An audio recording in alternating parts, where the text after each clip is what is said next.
Bonjour, mon nom est David Beauvais de la ferme Bergère. Moi, c'est Audrey Boulet de la ferme Les Brebis du Beau-Rivage. Et moi, c'est Olivier Beau-Rivage de la même ferme qu'Audrey. Vous écoutez les podcasts agricoles du Québec.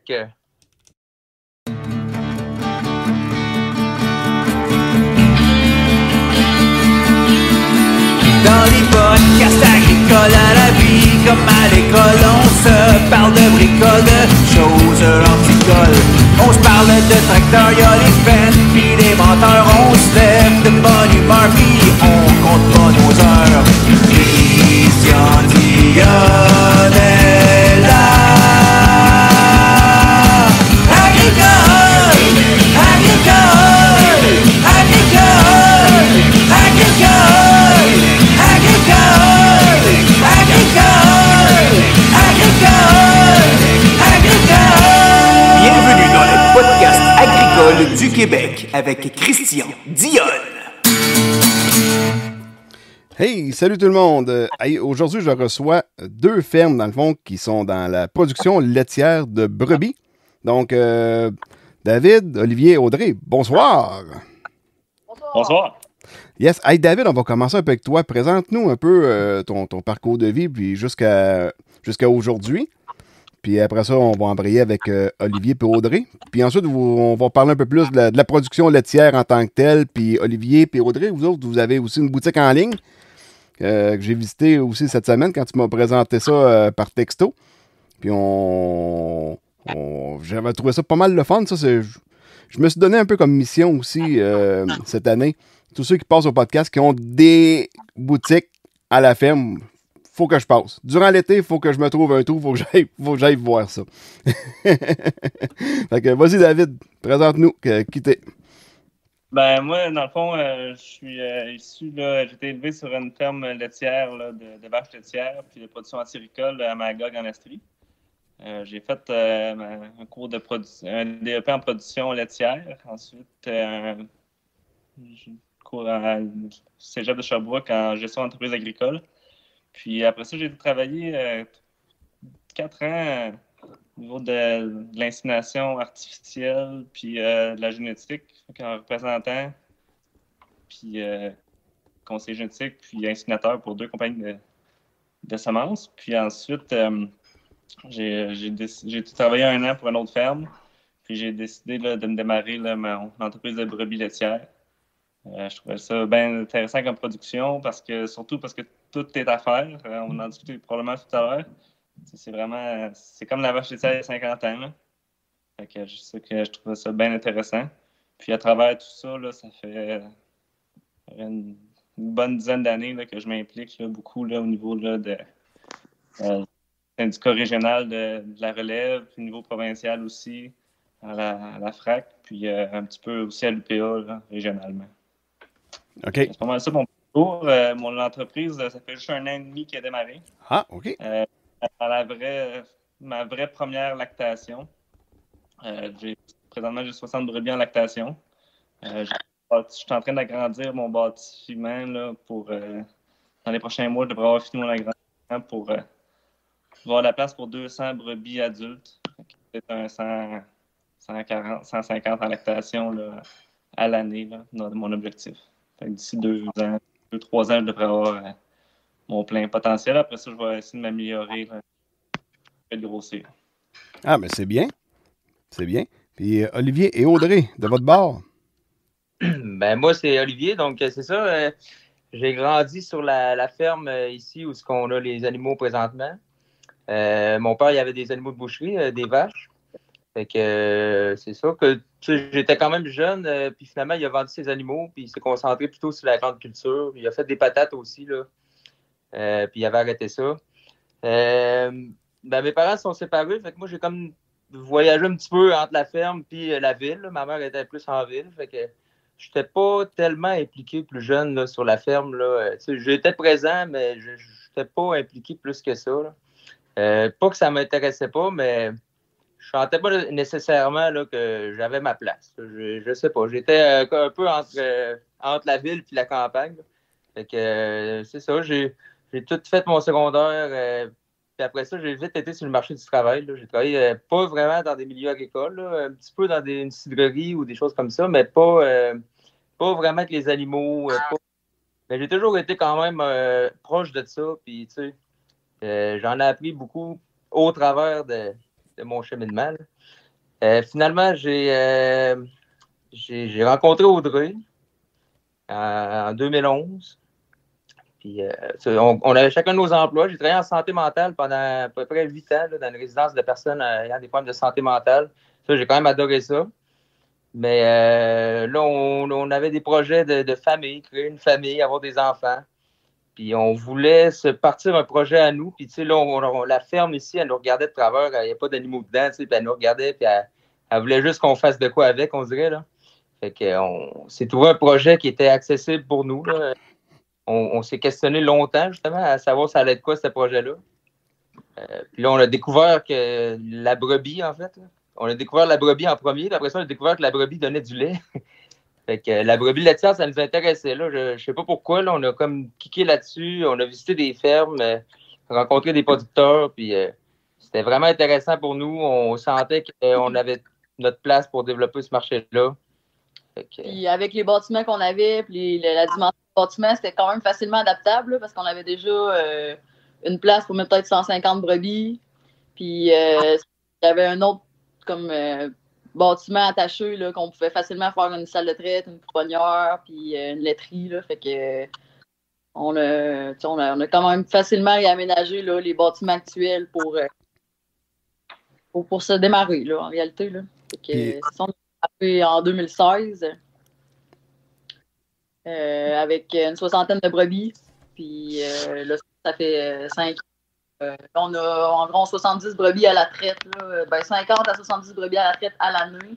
Puis on a peut-être une centaine de brebis au total, là, plus la relève. Là. Et vous habitez où? On est à Saint-Nicolas, sur la rive sud de Québec. OK, c'est beau. 10 minutes de Québec. C'est beau. C'est beau. Toi, c'est ça, David, t'es à Magog, c'est ça? Oui, c'est ça. OK. Il y a seulement peut-être 20-25 producteurs de lait de brebis au Québec. Là, puis il y en a quand même un petit noyau en Estrie, mais sinon, c'est quand même assez réparti. Là, on est vraiment pas beaucoup là, à faire ça. OK. Est-ce que vous transformez à la ferme?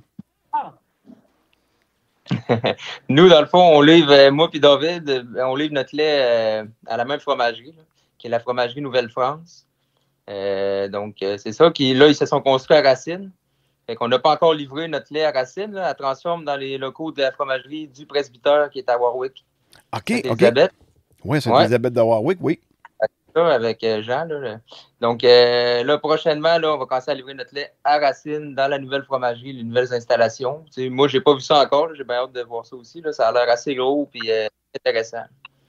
En fond, d'autres, on est bien chanceux parce que dans l'historique, nous, on est des jeunes producteurs, mais on a entendu parler de plusieurs producteurs. Puis, dans l'historique du lait de brebis, c'est souvent ça, qu'il y a des producteurs qui sont démarrés, puis ils ont des producteurs transformateurs, puis ils sont écœurés de transformer, mise en marché, tout, ou ils vendaient à une fromagerie qui a arrêté de transformer. Nous, on est chanceux on a notre fromagerie qui achètent, ça fait 10 ans qu'ils sont établis, puis ils gagnent plein de prix, puis ils grossissent tout le temps. Ça fait 10 ans qu'ils sont là, puis ça fait 10 ans qu'ils manquent de lait. Puis, tu sais, Marie-Chantal, puis Jean-Paul Houd, ils nous ont aidés à partir aussi, tu sais. Fait que non, on est vraiment chanceux. C'est pour ça que, ça l'aide à ça, l'essor de nouvelles entreprises. Puis là, il y a d'autres fromageries puis d'autres transformateurs qui profitent un petit peu de l'engouement du lait de brebis. Fait que c'est en augmentation le nombre de producteurs versus, par exemple, les chèvres. Dans le lait de chèvre, là, ça diminue un peu. Dans le lait de brebis, ça augmente. C'est sûr qu'on n'est pas encore rendu aussi gros, c'est sûr. Puis, y a-tu, là, vous vendez au même acheteur, mais est-ce qu'il y a d'autres entreprises qui achètent le lait de brebis? On allait dire encore le lait de chèvre, là. Il doit y en avoir 7-8, là, à ma connaissance, là, qui en achètent. Peut-être pas 7-8. Il doit y en avoir 5-6 qui en achètent, là, sinon les producteurs transformateurs. Mais... OK. C'est sûr que nous, Fromagerie Nouvelle-France, le plus gros acheteur, là, au Québec là, de lait de brebis. Là. Est-ce qu'il y a du lait de consommation qui se fait avec ça? Ou c'est principalement de la transformation en fromage ou d'autres produits dérivés? C'est vraiment des fromages plus haut de gamme, puis du yogourt aussi qui se fait dans quelques fromageries. Puis il y a différents types de fromages. Là. C'est un lait là, d'une qualité. Les fromagers adorent travailler avec ce lait-là parce qu'il y a un bon pourcentage de gras. Puis ça vieillit bien, je pense. Là. Ça fait des excellents produits. En tout cas, là, les fromages de la fromagerie Nouvelle-France là, sont écœurants. Puis on a goûté à d'autres aussi. Puis c'est excellent. C'est à découvrir. Là, ça fait changer le Québec. Là, hein? Ça fait que... en Europe là, qui font des bons fromages. Là, je veux dire, en Europe, le lait de brebis s'est développé depuis longtemps. Puis ici, tu arrives avec ça. Puis c'est nouveau pour plusieurs personnes. Mais c'est des bons produits. Puis c'est à découvrir. C'est pas comparable avec du lait de chèvre. Là. C'est vraiment différent le goût. Là. C'est ça que les gens ils confondent souvent, là, mais c'est ça. C'est vraiment bon. J'y ai jamais goûté. Il y a plus que. Il y a environ entre 5 à même 7 % de gras. Là, fait que, en moyenne, 6 % de gras. Là. Fait que c'est pour ça que les fromagers aiment ça travailler avec ça. Puis la protéine est peut-être à 5 % là, environ. OK, fait qu'il y a quand même un bon taux de gras pour faire une bonne bâche de fromage avec la même quantité de lait, mettons, que du lait de vache, par exemple. Oui. C'est ça. Sauf que ne donne pas du lait comme une vache, bien entendu. Là, mais non. C'est un autre. Le type de protéine est intéressante aussi. C'est de la capocacine puis la bêta-caséine. C'est des A2A2 puis les bébés. Fait que, au niveau de... On entend souvent parler de ça dans le lait de vache, le A2A2, c'est plus facile pour la digestibilité, pour, par exemple, les gens qui sont d'intolérance, des choses comme ça. Fait que, il y en a qui ont de la misère à boire du lait de vache, mais que le lait de brebis, ça passe beaucoup mieux. Comme il y en a que le lait de vache, c'est plus difficile, mais le lait de Jersey, par exemple, qui a beaucoup plus de A2A2, ben, c'est plus facile à digérer. C'est une autre chose qui n'est pas beaucoup connue dans le lait de brebis. C'est comme le lait de Jersey, de la laiterie Quaticook, par exemple? Ouais, Guernsey aussi. Non, pas de Quaticook. Laiterie Chagnon, je me suis trompé. Ouais, les autres aussi, toutes les races colorées ont beaucoup plus de A2 que les Holstein, par exemple. Parce que je sais que le lait de chèvre, me semble qu'il était plus digestible aussi. Quand j'ai fait le podcast avec Jean-Philippe Jolin de la ferme Caprijol, me semble que c'est ça qu'il me disait. Mais c'est vraiment au lait de chèvre que les composantes sont même plus basses, un peu que le lait de vache.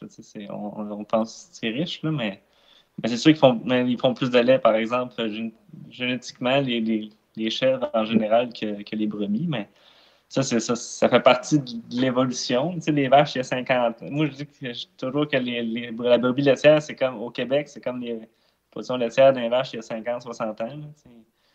Au niveau de la régie, il y a de l'amélioration à faire. Au niveau de la génétique, tout est à faire. Au niveau fait que, on a beaucoup. Dans le même troupeau, on a une brebis qui peut faire 250 litres, puis on a une qui fait 800 litres par lactation. Il y a du potentiel d'amélioration beaucoup. Là. Ben, nous, en fait, on produit annuellement, là, mettons notre dernière année. Là, 23 000 litres. Oui, ça, on a produit 23 000 litres de lait dans notre dernière année. En fait, ce qui est particulier aussi, c'est un peu comme Jean-Philippe de la ferme Caprijol, là, c'est que le transport du lait, c'est toi qui dois t'arranger avec ça. Il n'y a pas la vanne de lait qui passe aux 2 jours. Là. On concorde ça avec la fromagerie, en fait, là, pour livrer le lait par nous-mêmes. Nous, dans le fond, c'est nous autres qui va le porter. Il y en a d'autres que c'est la fromagerie qui va le chercher aussi. Là. Nous, on préférait aller le porter nous-mêmes. Fait que c'est ça. Toutes les 2 fois par semaine, on va livrer notre lait là, à la fromagerie. On a un permis du MAPAC avec un réservoir adapté pour ça. On met simplement un réservoir, là, une tote en plastique avec une boule de lavage qui est nettoyée par tous les mêmes produits qu'on utilise pour le bowl tank. Puis on va porter notre lait là-dedans, on revient, on lave la tank, on fait un sanitaise, puis on est prêt pour la semaine d'après. Là. C'est comme ça que ça fonctionne. 2 fois par semaine, tu t'en vas à Sainte-Élisabeth pour aller livrer ça. Ben, c'est ça. OK. Puis on en profite pour rapporter des fromages qu'on peut vendre à notre boutique ici, qui est à la ferme. Ben oui. Parce qu'on a quand même des clients réguliers qui viennent acheter des œufs, de l'agneau, du lapin, du poulet de pain. Au travers des agneaux, on essaie de produire d'autres produits pour élargir justement notre variété là, à offrir à nos clients. On va jusqu'à vendre, faire des savons avec du lait de brebis aussi. Audrey, elle a ouvert des moulins à laine qu'on peut faire transformer la laine. Au début, on a commencé avec des couvertes de laine.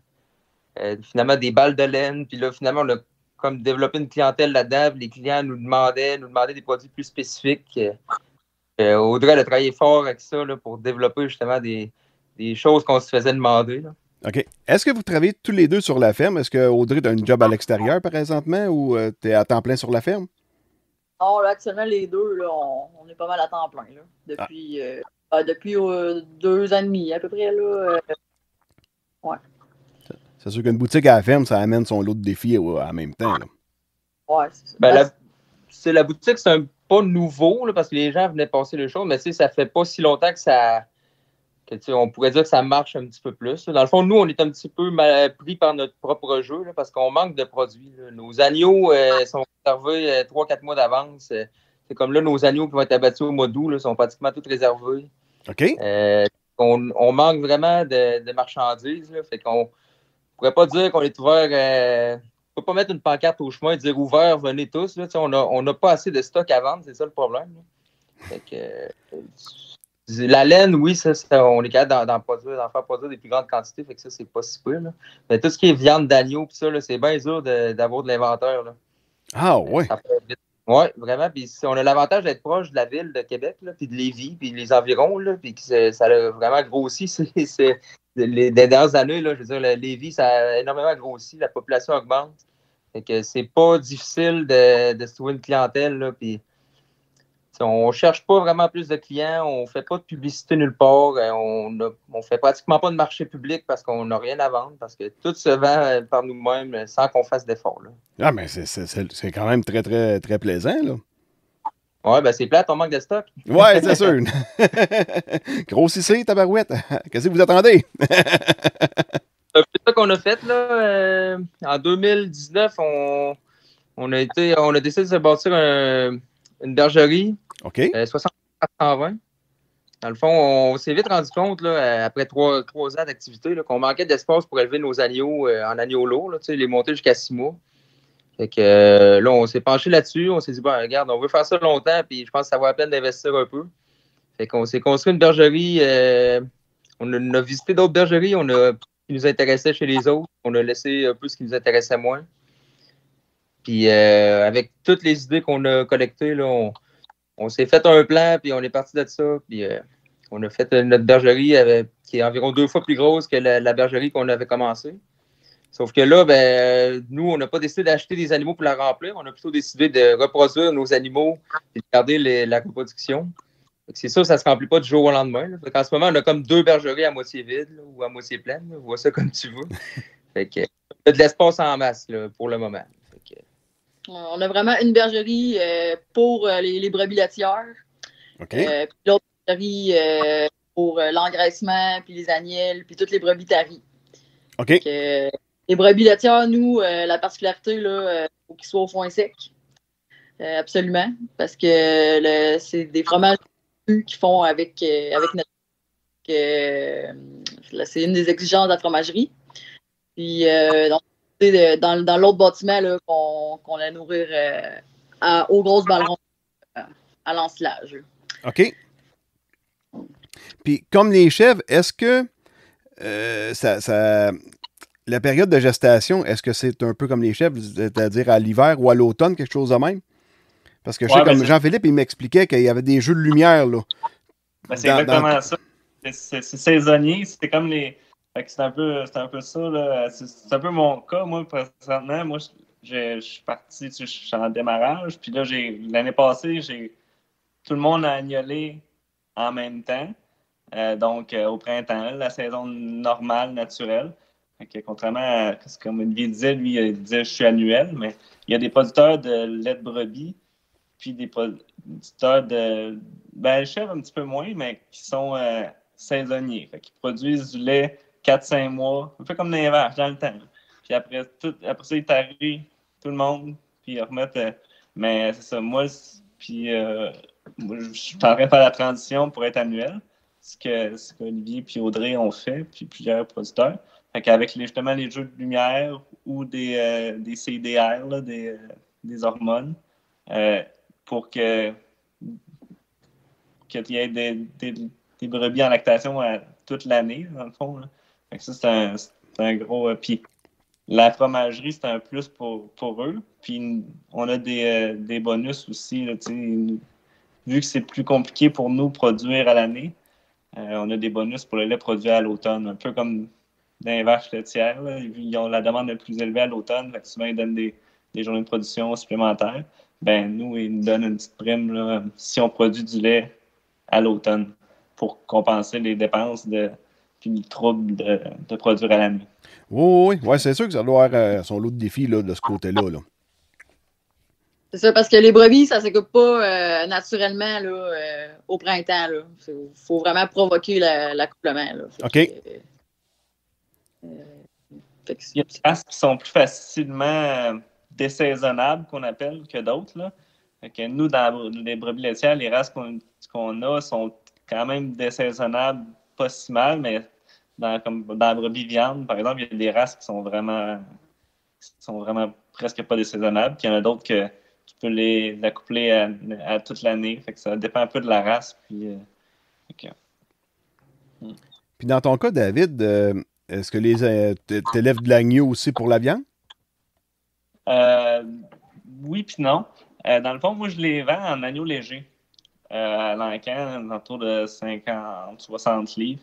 C'est sûr, comme j'étais en démarrage, je me suis vraiment juste concentré sur la production laitière pour commencer. Ben, mon revenu d'agneau, il me rapporte quand même. Ben, t'as eu une bonne année pour ça, là, les prix assez élevés à l'encan. Oui, c'est ça, les agneaux légers se vendaient bien. Puis, au niveau de ma superficie de bâtiment, j'avais pas fait mon agrandissement et tout. Puis là, c'est ça, comme Audrey disait, les autres qui ont choisi d'agrandir pour garder les agneaux plus vieux, pour pouvoir les vendre un petit peu plus cher ou les détailler. C'est ça qui est le mieux, c'est le détailler.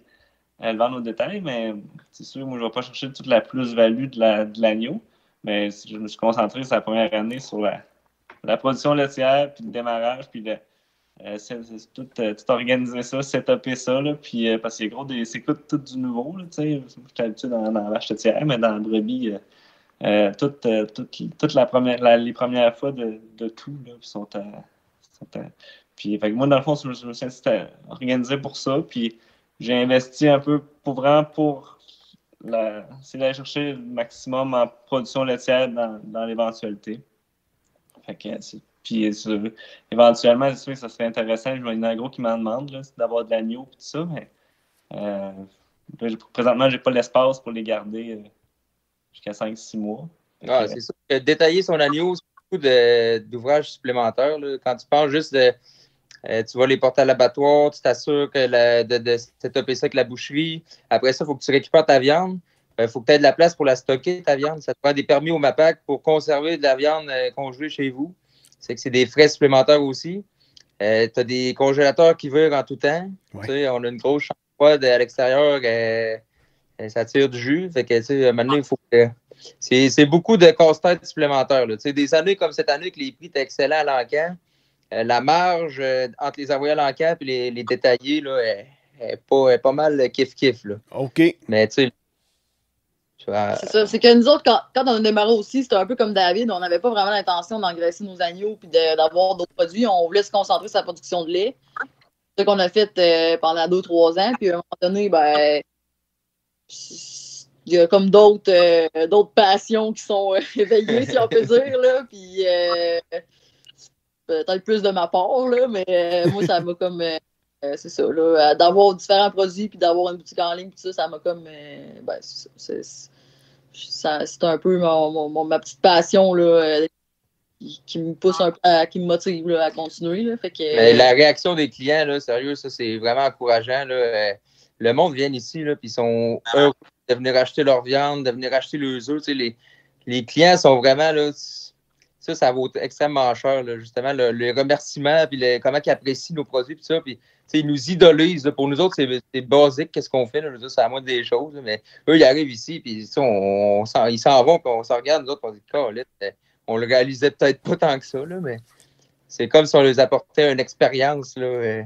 Fait que ça, sérieux, c'est le plus beau cadeau qu'ils peuvent nous faire, là. C'est pour ça qu'on le fait, Colin, là, pour nos clients, puis les rendre heureux, là.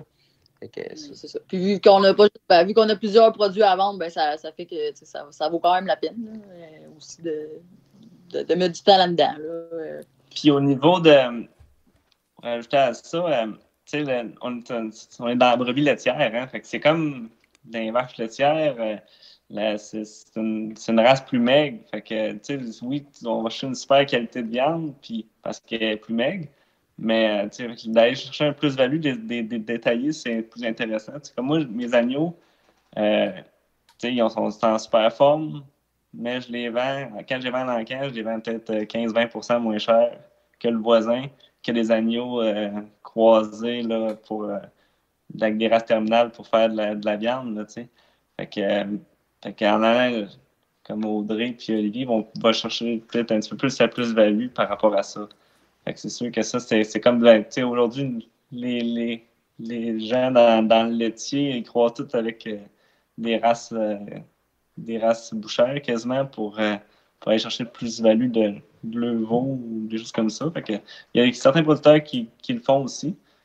Fait que les brebis qui sont de moins bon potentiel génétique et qui ne veulent pas nécessairement élever, ben, ils les croisent avec des races là, avec des béliers là, à viande. Fait que là, les agneaux font plus de rendement. Puis, Question de même, je regarde, là. Vous n'êtes pas bien vieux. Quel âge que vous avez? moi, j'ai 30 ans. OK. Ben, moi aussi, je suis en 91, j'ai 30 ans. J'ai eu 30 ans cette année. Ça a quasiment fait mal.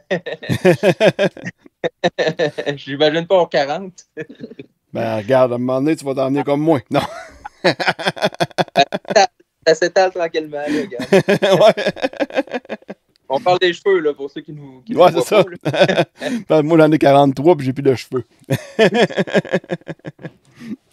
Audrey, t'es pas obligé de répondre. On sait que les femmes n'aiment pas répondre à cette question-là. Je suis la plus j'ai 29. Je viens d'avoir 29 ans. Ben, c'est ça. Mais tu sais, c'est des... nous, on s'amuse là-dedans. Je veux dire, on voit pas ça comme du travail. Tu sais, oui, c'est exigeant, là, puis ça demande beaucoup de temps, mais au-delà de ça, on a beaucoup de plaisir à faire ce qu'on fait, là. On en avait à développer ce projet-là au début. On en a eu quand on a rentré les animaux dans la grange. La première fois, on a eu du fun terrible. Puis on a encore du fun autour de ça. Et c'est sûr, il faut dire que c'est pas toujours rose. Là. Des fois, il arrive des affaires qui peuvent engendrer des pertes financières ou quoi que ce soit. Là. Pour te donner un exemple, la première année, c'est l'année dernière. Il y a 2 ans, dans le fond. Quand on a rentré de l'ensilage pour la première fois, on a enrobé nos balles individuelles. Là, durant l'hiver, il y a de l'eau qui s'est infiltrée dans les balles. On a perdu bien gros de l'argent avec des balles de luzerne qui ont pourri et tout ça. Oh non. Et puis on avait peut-être un taux de mortalité d'agneaux qui était supérieur à ce qu'on espérait là, dans nos premières années.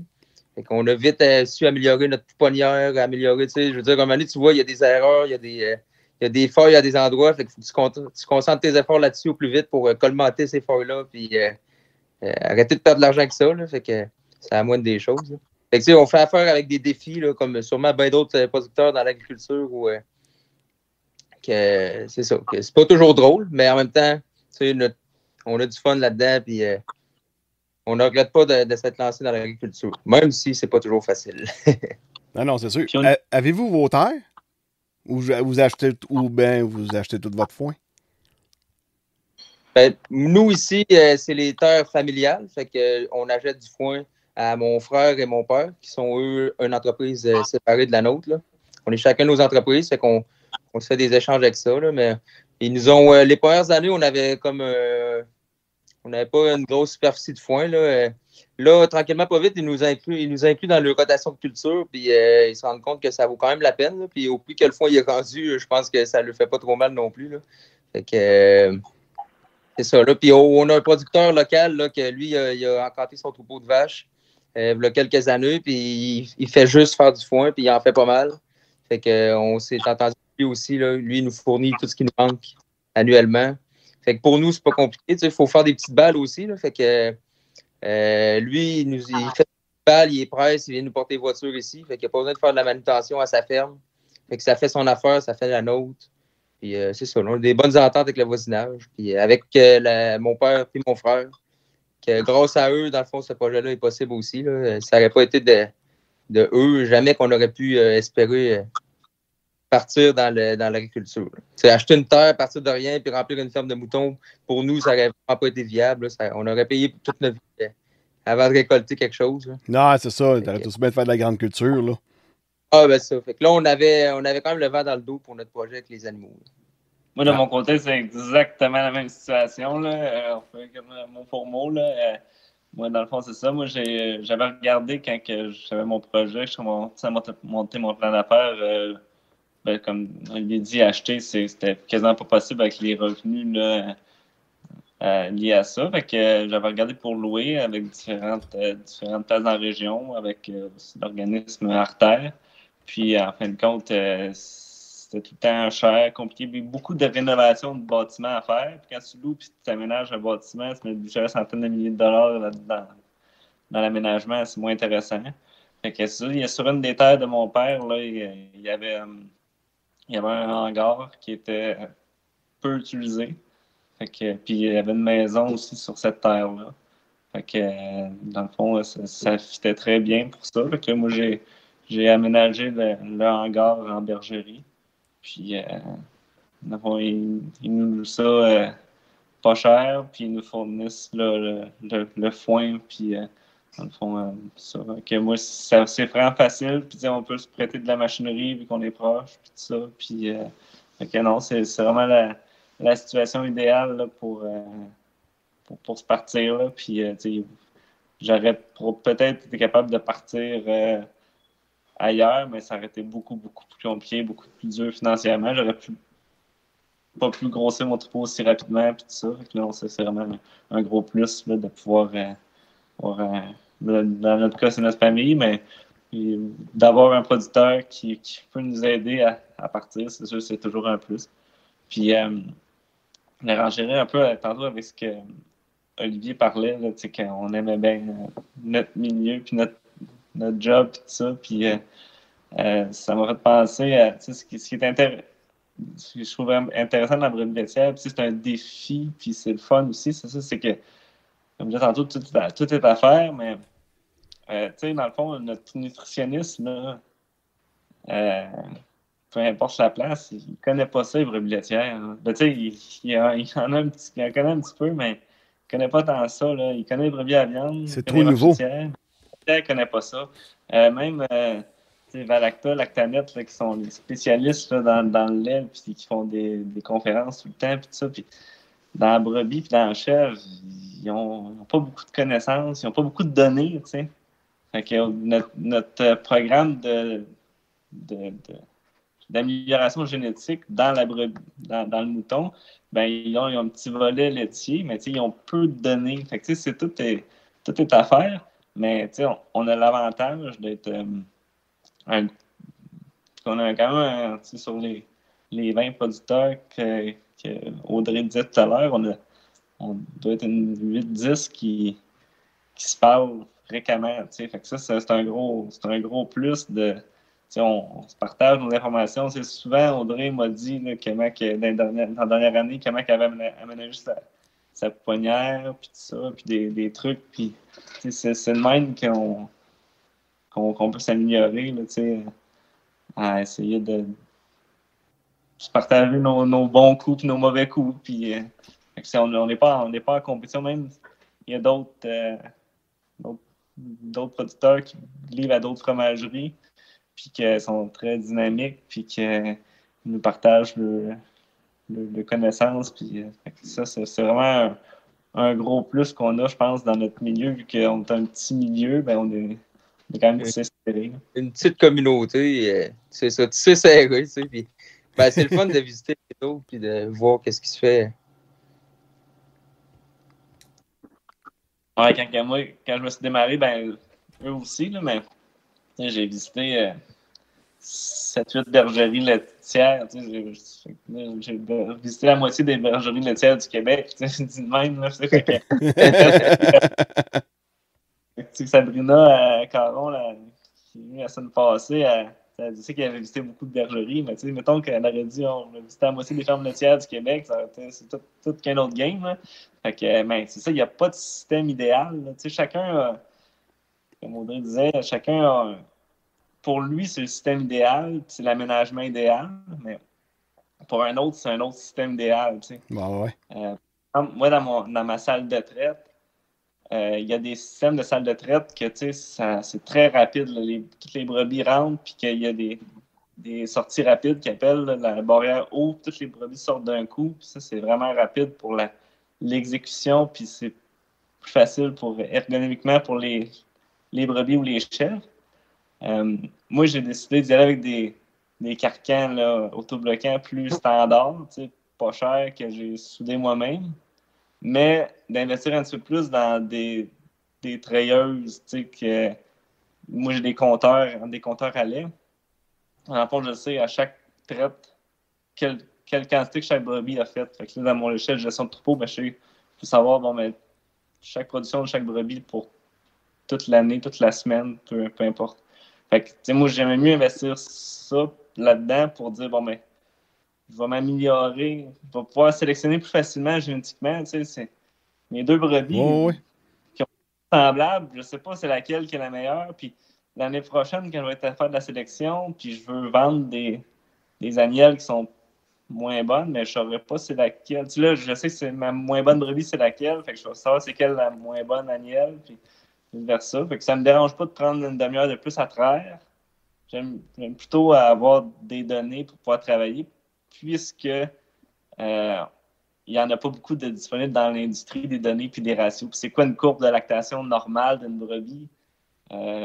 Faut s'en parler de nous autres parce qu'il n'y a personne qui est capable de nous dire c'est quoi le standard. Là. Okay. J'imagine que c'est traite 2 fois par jour. Ouais. Matin et soir, puis souvent, ben, c'est ça, les lactations, c'est à peu près 6 mois à 8 mois. Puis il y a quand même pas mal de producteurs, ben, nous, là, on traite 2 fois par jour jusqu'à temps qu'on les accoupe, parce qu'il y a quand même une bonne portion des brebis qu'on accoupe quand elles sont en lactation. Puis là, on les met à la traite 1 fois par jour, du moment qu'on les accoupe. OK.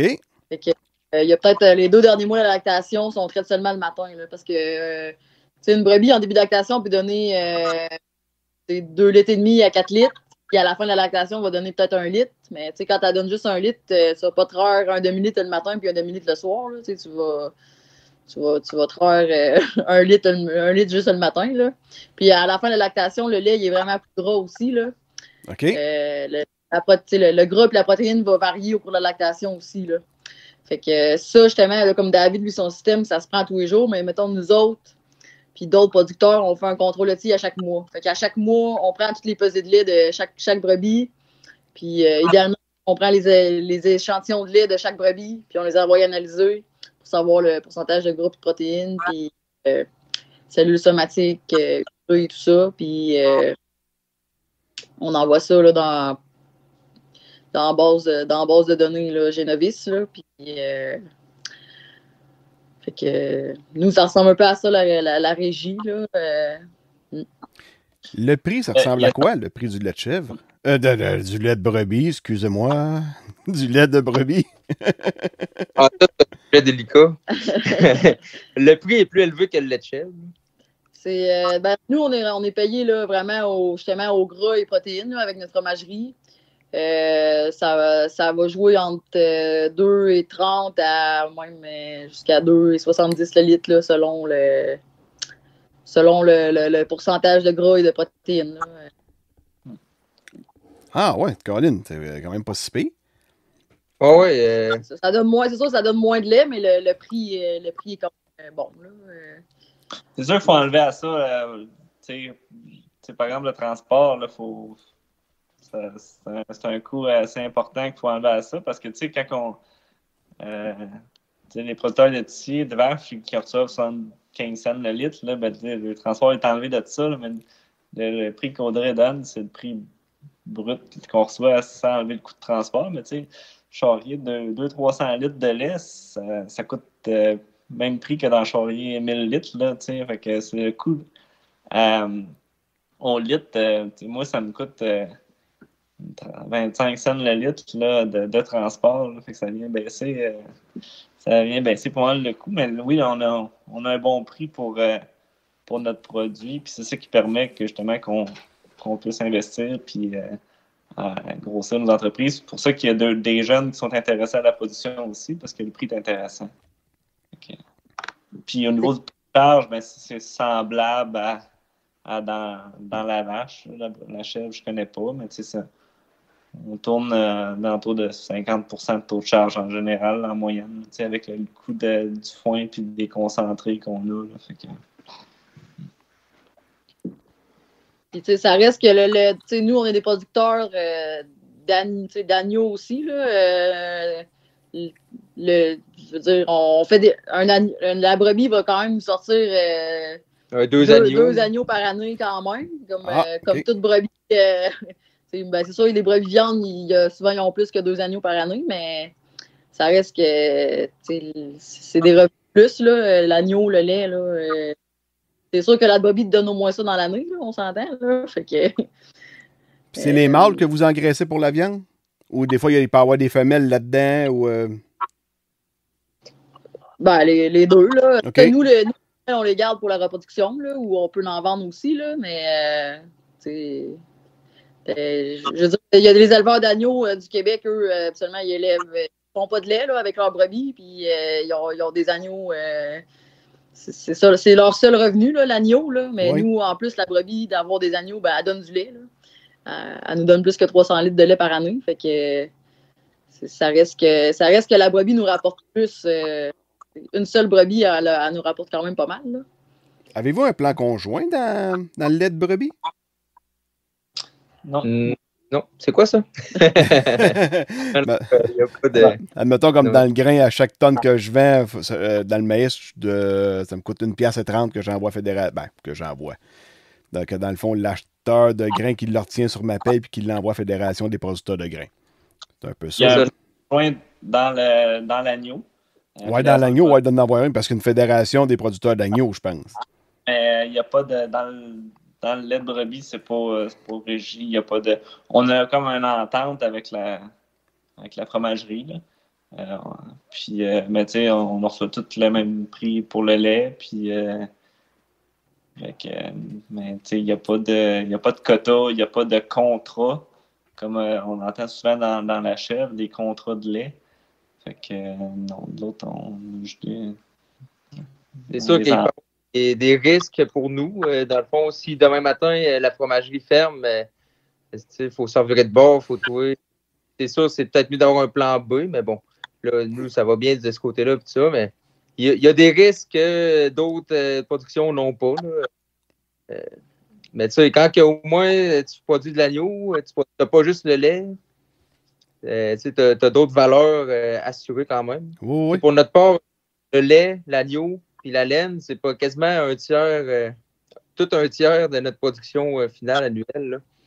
Fait que notre domaine d'activité est quand même bien réparti. Là. Si ça va pas bien à une place, on peut s'en virer de bord. C'est pas trop compliqué là, de produire sur d'autres choses. Est-ce que c'est ton une fois par année, ça, des moutons, ou c'est 2 fois par année? Je connais pas ça. 2 fois par année. Ouais. Ça dépend des races aussi. Il y a des races qui perdent un peu plus leur laine. Mais en général, 2 fois par année, c'est ce qui est le mieux là, tant pour la régie dans le troupeau que pour le confort de la brebis puis tout ça. Là. Puis, oui. Il parle de la laine puis tout ça, là, mais là, ça a l'air payant, la laine. Il doit y en avoir qui écoutent le podcast, ils vont comme la laine, c'est pas payant pantoute. Mais effectivement, c'est pas payant parce que eux, ils la transforment. Fait que, ils vendent pas la laine qui leur rapporte un tiers du revenu de leur entreprise. Dans le fond, le prix de la laine, c'est vraiment Le prix de la laine brute, ça vaut rien, mais quand c'est vraiment, si tu la transformes, ben là, ça vaut plus cher. Bon. OK. On est sûrement les seuls au Québec là, où on n'est pas beaucoup de troupeaux à faire ça, là.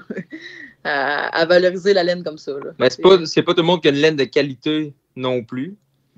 C'est pas toutes les races. Là. Nous autres, on a une laine quand même douce qui pique pas, puis nos brebis, ils en ont de la laine. Là. C'est épais, puis ils ont un bon volume. Fait que pour nous, c'est possible de le faire, mais c'est pas toutes les races là, qui peuvent le faire. Comme David dit, il y en a qui muent, fait que tu peux pas. Ils ont même pas le temps d'avoir de laine assez pour les tondre quasiment. Puis... Est-ce que c'est vous autres qui les tondez? Ça prend une régie particulière quand tu veux travailler la laine. Tu ne veux pas la salir trop.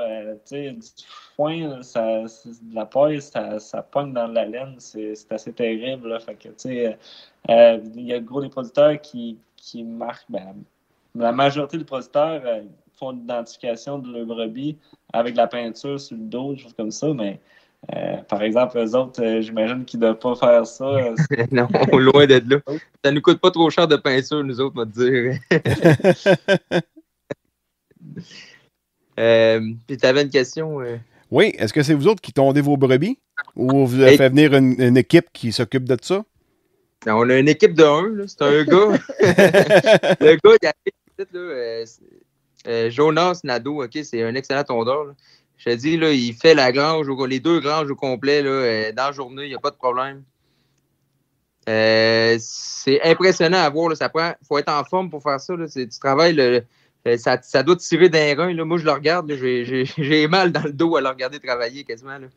Fait que non, c'est vraiment impressionnant. Puis pour nous, ça vaut vraiment la peine de payer et de le faire parce que à un moment donné, tu peux pas tout faire non plus. Là. Ouais. Si moi, je passe 2 semaines à faire ce qu'il fait dans la journée. Là, fait que c'est ça. On fait venir un tondeur puis on fait faire la job. Moi aussi, c'est ça. Au début, je m'étais dit... la première année, je les ai faites. J'en avais juste une 50aine à faire.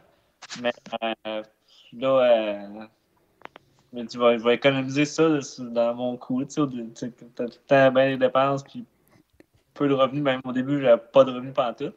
Mais c'est ça. J'en fais une pendant que lui, il en fait 4. Fait que, maintenant, là, j'en fais de temps en temps quelques-unes si j'ai un groupe qui est comme pas timé avec les autres ou juste comme ça. Là, comme là, j'ai acheté quelques brebis fait que là, qui n'étaient pas tondus. Fait que là, je les ai faits, mais en général, c'est ça. Moi aussi, je fais venir un tondeur. Puis ça coûte pas cher pour le travail qui est fait parce que c'est tout qu'un métier, puis c'est vraiment physique. Ouais, j'ai déjà vu des concours de ça une fois à la télévision. Je pense que c'était principalement des Australiens qui étaient là-dedans, là, dans cette compétition-là. Mais ça marche en tabarouette. Là. Ils pognent la brebis, ils reviennent ça de bord. Puis... Ils sont bien setés sur des stages, puis tout ça. Puis c'est vraiment Mais le tondeur, lui, il doit s'adapter à chaque ferme qu'il visite. Là. C'est pas tout le monde qui est bien installé, qui a des heures de travail qui facilitent la tâche. Là. Fait que même nous, au début, là, je veux dire, je pense qu'il y a plus de difficultés qu'à cette heure. Là. On s'est adapté pour que ça aille mieux pour lui aussi. Mais c'est ça, il faut qu'il s'adapte à.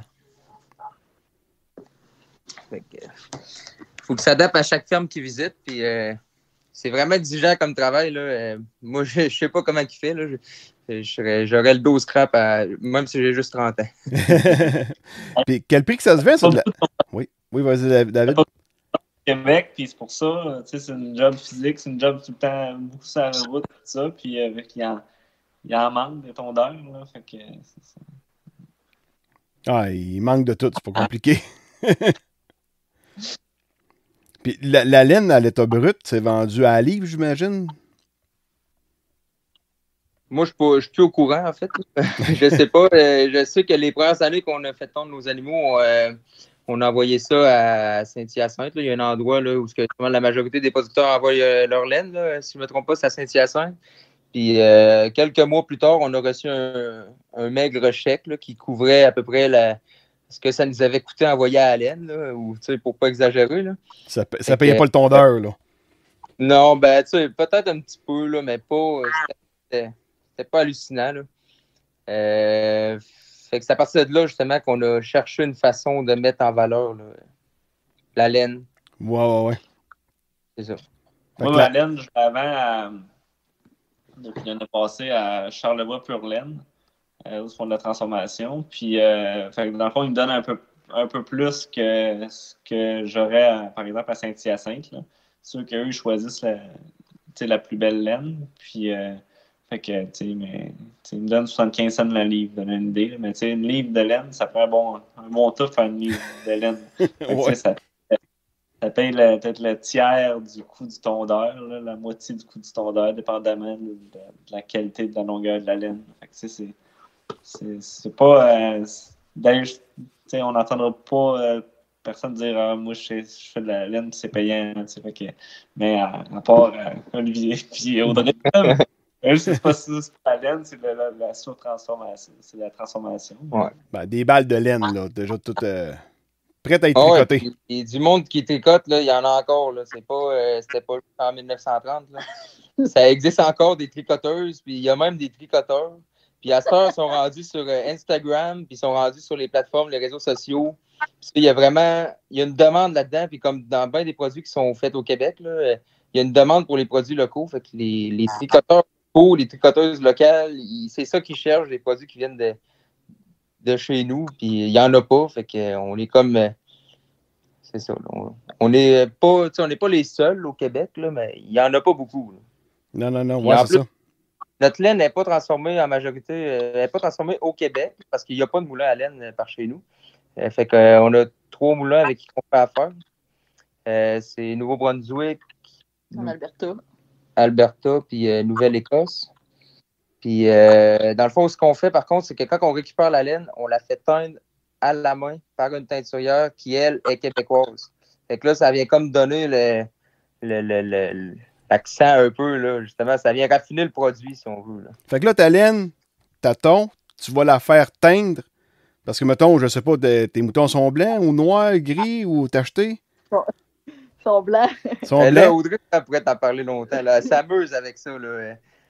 C'est ça, ben nous, on envoie la laine au moulin. Eux, moi, je leur dis qu'est-ce que je veux, quel type de laine. Il y a comme il y a toutes les sortes de laine là, qu'on peut avoir, les grosseurs de fil, puis les mélanges, puis il y en a pour tous les goûts. Puis après ça, on la fait teindre au Québec. On choisit les couleurs qu'on veut, puis après ça, on met ça en vente. Là. OK, mais la laine, quand elle est tondue, est déjà rendue en cordon, c'est ça? Ben, quand elle est tondue, Non, quand le gars il tombe la laine, là, ça ressemble à une couverte un peu, son affaire. Là. C'est comme si tu avais une peau de mouton. Là. Ça reste une toison, en fait. Là. Ça reste, ça garde la forme. Tout pris ensemble. On met ça dans des grosses poches. Là. On compacte ça le plus compacté possible pour que ça rentre ça prenne le moins d'espace possible. On scrape ça, on met ça sur une palette. On appelle le transporteur, il vient chercher ça. Puis ça s'en va au moulin. Puis en plus, on va chercher de la laine d'alpaga. On va chercher de la laine de couleur, de d'autres. On s'entend, ça n'en prend pas nécessairement beaucoup, mais juste pour mêler un petit peu avec notre laine, puis aller chercher des couleurs ou une fibre différente, dans le fond. OK. Avec ça, on envoie ça au moulin, puis on passe la commande. Là, puis ça prend plusieurs mois quand même. Là, entre le moment qu'on envoie la laine et qu'on la reçoit, là, il y a un bon jusqu'à 6 mois d'attente. Aïe, aïe. Oui, c'est long. Ah ouais, j'aurais jamais pensé ça. Oui. Puis après ça, ben, quand on la reçoit, il faut l'envoyer à la teinturière. OK. Elle aussi, elle teint ça dans la même semaine. Là, fait que, entre le moment de la tonde et le moment de la mise en marché, il y a de l'argent qui se dépense. Puis, il y a du temps qui s'écoule aussi. Là, avant que tu puisses en récupérer là, le bénéfice. Oh boy, OK. David, as-tu un projet d'avoir une boutique à la ferme éventuellement un jour? À court terme, non, mais à moyen terme, peut-être, justement, pour valoriser mon agneau, moi aussi. Là. Fait que c'est tout ça. Puis, l'agneau, le fromage, les produits dérivés.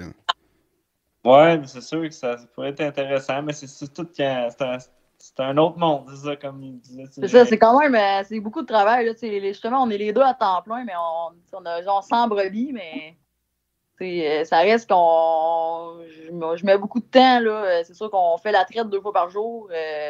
C'est juste ça, c'est comme Juste être à la bergerie, c'est au moins 4 heures par jour. Puis après ça, c'est On quand a- même beaucoup de travail. Là. On a 2 enfants, 2 ans puis 4 ans aussi. Tu sais, des jeunes enfants, ça gauche du temps et de l'énergie, ça aussi. Tu sais, puis il faut savoir comme répartir nos efforts aux bons endroits. Là. C'est pas juste, on se concentre juste sur l'entreprise. Il y a l'aspect famille, il y a l'aspect qu'on a plein d'affaires à faire aussi au travers de ça. Là. Moi, je suis tout seul sur l'entreprise présentement. Fait que c'est sûr que ma copine est nutritionniste, là, est agronome pour Solio. Fait que, tu sais, elle travaille de la maison, elle vient m'aider de temps en temps, mais tu sais, elle a un emploi à temps plein. Là. Fait que c'est sûr que si un jour là, elle vient un peu plus m'aider, ben là, il y aura peut-être différents. Si elle a des intérêts pour différentes autres sphères, là, ben, on pourra développer ça. Là. Mais pour l'instant, là, je vais vraiment me concentrer sur la production laitière puis essayer de valoriser un peu plus mon agneau. Là. Ça, tu peux pas tout faire tout seul, là. Ouais, c'est ça. Puis, tu sais, la manière qui fonctionne Audrey puis Olivier au niveau de l'agneau, c'est intéressant de prendre les commandes. Eux, ils prennent les commandes avant même d'abattre les agneaux. Fait que t'es pas. Tu supportes pendant des mois et des mois. Là, puis, fait que, c'est intéressant. Mais au début, c'était ça pareil. Les premières fois qu'on a fait abattre des agneaux puis tout ça, on se ramassait avec l'inventaire qu'il fallait écouler. Là, on n'a plus ce problème-là, mais tu sais, je veux dire, ça ne part pas comme ça du jour au lendemain. Il faut que tu abasses ta clientèle quand même. Là, puis, c'est du travail. D'ailleurs, tu sais, avant de dire que tout se vend tout seul, ben, faut que tu construises ta clientèle, puis faut que tu trouves une recette, si on peut dire, là, qui va bien, puis que tu apprends aussi à connaître c'est d'avoir des produits égaux. Là, dans les agneaux à cette heure, avant, on avait des agneaux de 18 kg carcasse jusqu'à 26 kg carcasse. Là, à cette heure, c'est plus constant, puis notre qualité de produit est plus égale aussi. Là, on a appris depuis le temps. Ça fait juste 5 ans qu'on est là-dedans, il faut le dire. Là. Ça fait pas 10 ans, ça fait pas 15 ans. On n'a pas. C'était nouveau pour nous. Là. Dès qu'on a. C'était. Audrey, c'est sûr qu'elle a fait un certificat en production animale, elle a été chercher pas mal d'informations là-dessus, mais on a vraiment appris avec les animaux. C'est pour ça que je te disais au début, on a préféré commencer avec peut-être un petit peu moins d'animaux, puis comme prendre le pouls, puis grossir en même temps que notre troupeau, apprendre à faire de ça sans vivre des pertes énormes vu que quand tu fais des erreurs, au moins c'est plus à petite échelle là, quand tu penses plus petit. Fait que on a plus appris aussi qu'est-ce qui nous intéressait, puis qu'est-ce qu'on aimait, puis c'est ça, là. Souvent, on a un plan d'affaires quand tu commences, mais souvent, ça change, puis ça évolue avec les années. Là. Oui. Puis, tu sais, ce qui est aussi une autre réalité dans la brebis laitière, on parle de démarrage, puis il y a très peu de producteurs, puis il y a très peu d'animaux disponibles aussi. Là. Moi, quand je me suis démarré, là, c'était tout qu'un défi de dire, bon, ben, ça me prend des brebis. Il y en a pas disponibles, puis ceux qui sont disponibles sont très chers, sont proche du double du prix d'une brebis là, à viande. Fait que c'est sûr que ça, c'est à considérer aussi. Fait que c'est sûr que c'est souvent ça la réalité, c'est que ceux qui se démarrent ou ceux qui grossissent, ben, on grossit avec notre élevage plutôt que de dire, bon, ben, je vais acheter 100 brebis d'un autre producteur. Puis l'autre producteur, il n'y aura pas 100 brebis à vendre. Il veut les traire aussi. Là, fait que c'est ça qui est la réalité, contrairement à une grosse industrie comme dans la vache laitière. Ben, il y a des milliers de vaches. Fait que, il y en a toujours un qui fait un petit peu trop de lait puis qui a des vaches disponibles. Tout ça. Mais dans la brebis, on est tellement peu. Puis on fait jamais assez de lait. On fait jamais assez de lait. Fait que, on n'a pas de limite de production par le quota. Fait que du jour au lendemain, demain, on décide de produire plus, ben, la fromagerie va le prendre. C'est sûr que si demain on dit, hey, on appelle la fromagerie, on dit, je vais avoir le double de lait, ben là, peut-être que là, ils vont avoir de la misère à se revirer de bord à court terme, mais si tous les débuts d'année, on fait une prévision, on dit on pense produire tant de lait, puis pour les préparer, puis au niveau de leur structure, ça aille bien, puis ils vont tous le prendre. Là. Ça, c'est un gros plus qu'on a. Là. C'est tout pour ce segment. Merci d'avoir écouté jusqu'à la fin. Pour la suite du podcast, rendez-vous sur l'application Patreon et abonnez-vous pour seulement 4$ par mois. N'oubliez pas d'aller liker la page Facebook des podcasts agricoles du Québec et de partager des podcasts également sur vos réseaux sociaux. Merci beaucoup et à une prochaine fois.